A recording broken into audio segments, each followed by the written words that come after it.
Hello debaters, let's talk T, and T stands for Topicality. As you learn in the video titled Introduction to Stock Issues, Topicality is the part of the debate round focused on whether or not the proposed affirmative plan fits within the resolution. You also learn in this year's Introduction to the Debate Resolution about terms like ground and limits. Now, if you haven't seen those videos yet, check them out before watching this one. This video is one of 3 videos that covers Topicality. You'll also want to check out the effects and extra Topicality and the answering Topicality videos after you watch this one. Today's video covers Topicality as a stock issue and the structure of a Topicality argument. By now, you know that Topicality is one of the stock issues, which means that it is one of the burdens of proof that the affirmative team must prove to be true. Unlike the other stock issues, inherency, harms, and solvency, the affirmative team will not introduce a Topicality argument in their first affirmative constructive. Instead, the affirmative team proposes what they believe to be a topical plan in the first speech. It is then up to the negative team to decide whether they believe the affirmative plan is topical. If both teams believe the plan is topical, neither team will talk about Topicality. But if the negative team believes the plan is not topical, the negative team will introduce a Topicality argument in the first negative constructive. So how do you know if a plan is topical or not? We'll start with the resolution. Of the PRISM program, how would we know what is and what is not substantial? Would a 5% reduction be substantial? What about a 20% or even a 51% reduction? Naturally, the affirmative and negative teams would probably not agree on what constitutes a significant or substantial reduction. And what do we mean by curtail the use of PRISM? Is that measured by the volume of data collected, the geographic area surveilled, the type of electronic communication monitored? And what do we mean by PRISM? Would that include both domestic and international surveillance? Hopefully you're starting to see that because the words we use in any resolution aren't automatically defined for us, both teams should be prepared to defend their interpretation of the word, and that means having some dictionary definitions to support your interpretation. So let's move on to the structure of a Topicality argument. And this next point is incredibly important. A Topicality argument must follow conventional structure using subpoints, evidence, theory, and the prescribed format. You probably remember our discussion about shells and front lines from a previous video, and Topicality is an example of a shell. It's a pre-written argument that includes all the basic components of the argument. If you leave out one or more components, you're likely to lose. So you would never decide to create a Topicality argument during prep time because that would take too long. Instead, you write the Topicality shell during the week and have it ready to read at any point in the tournament. This is really the only way that you're going to be effective and use your prep time and have strong arguments that are supported by evidence. It's also important that if the negative team runs Topicality, it's always the very first argument in the first negative constructive. Here's why. Topicality is what we call an a priori issue. That's a Latin term that basically means to be settled before anything else, a priori. You will recall that there are 2 types of court systems, civil and criminal, and you cannot try a criminal case in a civic court and vice versa. Therefore, if one of the attorneys in a case believed that the case would be tried in the wrong courtroom, that argument would be an a priori argument. It takes priority and it would need to be settled before anything else. At that point, it doesn't matter whether the defendant is guilty or not. You've got to make sure you're in the right courtroom before you start arguing the case. And the negative team is in the same boat. If they believe the affirmative case is not within the right resolution, and if the debate judge can only consider cases that fall within the correct resolution, then any debate about whether the affirmative plan falls within the resolution is a jurisdictional issue and must be settled before anything else. Now, with that in mind, remember that unlike an actual court system where such an argument would stop the process immediately and require a decision from the judge before moving on, running Topicality in a debate round doesn't mean the judge will stop and determine whether the case is topical before hearing any other arguments. So the negative team will run Topicality first and then continue presenting all its other arguments. And by the way, since Topicality is an a priori issue, then if the judge decides that the case is untopical, it's game over for the affirmative team. It doesn't matter how wonderful or how advantageous the plan is, and it doesn't matter how well or poorly the negative team debated the rest of the round. If the case is untopical, then that's it. Okay, so you're the negative team and you've decided that the proposed affirmative plan is untopical. You've got your shell ready and you're going to run it as the first argument in the first negative constructive. Now let's take a look at the structure of a Topicality argument. There are 4 subpoints or parts to a Topicality argument, and they must be presented in order. The 4 subpoints to a Topicality argument are interpretation, violation, standards, and voting issues. You can use the mnemonic device I vote, she votes to remember the order. The interpretation subpoint is how you interpret the word or phrase and how it's violated by the affirmative plan. You see, the negative team cannot just say the affirmative plan is untopical. The negative team has to identify which specific word or phrase in the resolution is violated by the affirmative plan. By word, we mean a single word, such as substantially or curtail. By phrase, we mean a group of words that belong together, such as the United States federal government. And if more than one word or phrase is violated, the negative team would run multiple topicality arguments. Whether it's a word or phrase, you need to essentially tell the rest of the participants how you define a term, and that requires a definition. There are thousands of different types of dictionaries: law dictionaries, scientific dictionaries, standard dictionaries, and even governmental dictionaries. Each dictionary defines the words and phrases that are used within the profession. As you can imagine, there are some words that appear in multiple dictionaries, and the definition might change subtly or substantially from one dictionary to the next, depending on how that word is used in that profession. For example, the word substantially might mean one thing to a lawyer and something entirely different to a scientist. We call these differences contexts, and the same word might be defined in completely different ways depending on the context.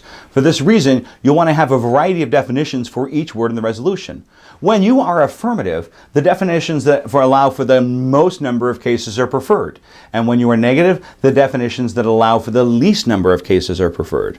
But you need to stay within context. For example, the word curtail could be used to define the manner in which the government reduces surveillance, but it could also be used to define the manner in which we literally cut the tails off of pigs.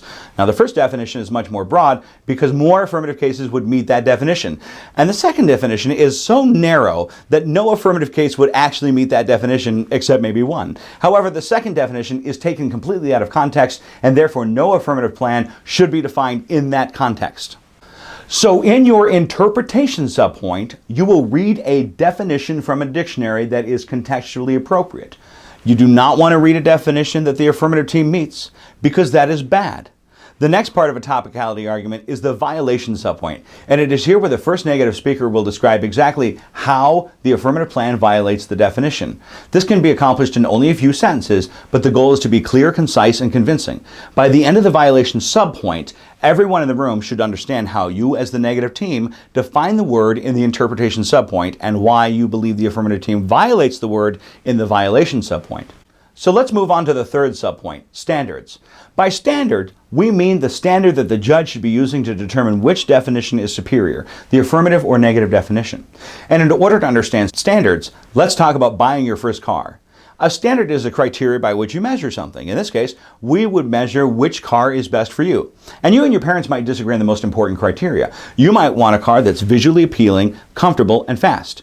But your parents might want a car that's safe, inexpensive, and gets good gas mileage. But let's say that you were responsible for using your own money to buy and maintain the car, including the initial cost, plus the cost of insuring, repairing, and fueling the car. So at this point, the most important standard might be cost. But let's say you've got a set budget and there are about 20 cars that are in the price range. What's the next most important standard? Maybe it's gas mileage, safety, or comfort. In the world of debate, you're not using standards to help you evaluate which car is best. You're using standards to help the judge decide which definition is best. You see, you already read one definition of the word or phrase in the resolution, and you can predict that the affirmative team will also read a definition. And that results in the judge having to consider two definitions, one read by the negative team and one read by the affirmative team. Now, I suppose you could just leave it at that and let the judge decide, but a good negative team will want to tip the scales in their favor.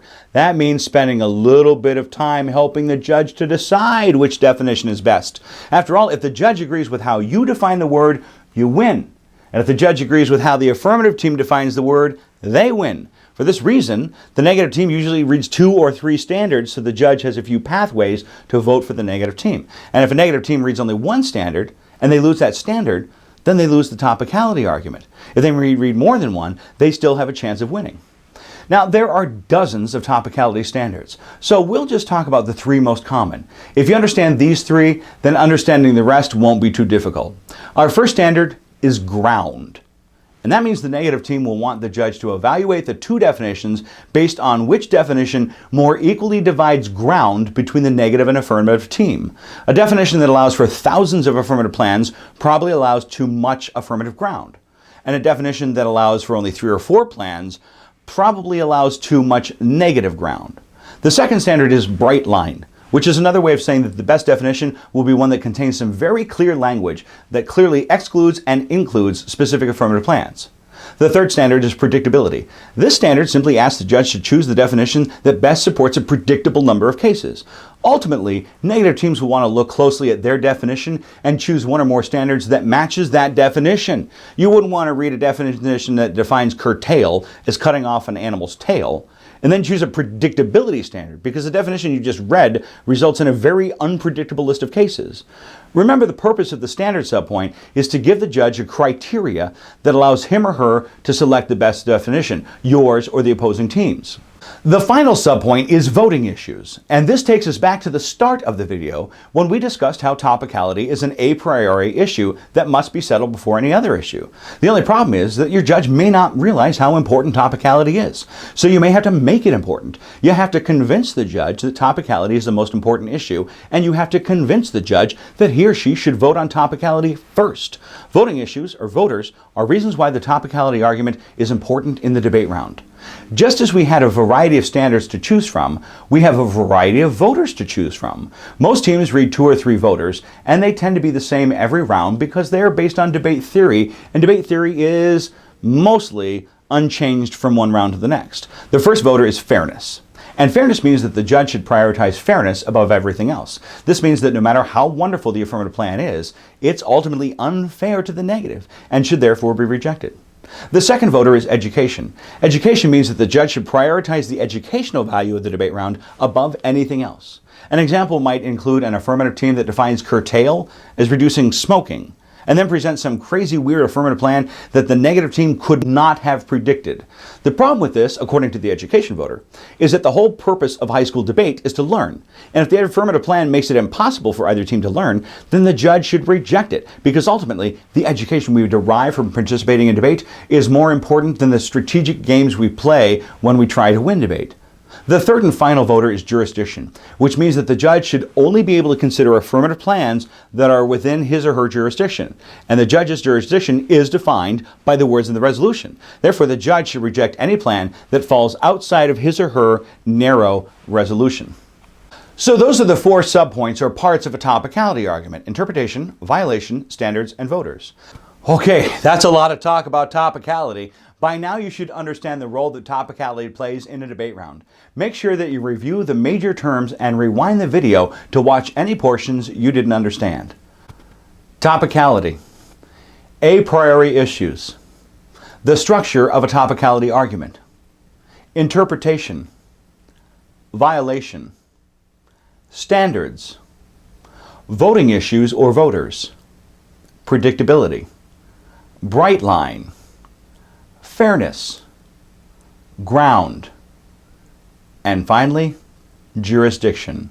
Make sure to watch the other topicality videos in this series for even more information on a couple of other types of topicality arguments you can run as the negative team and how to answer topicality as the affirmative team. Okay, that's all for now. Good luck, debaters.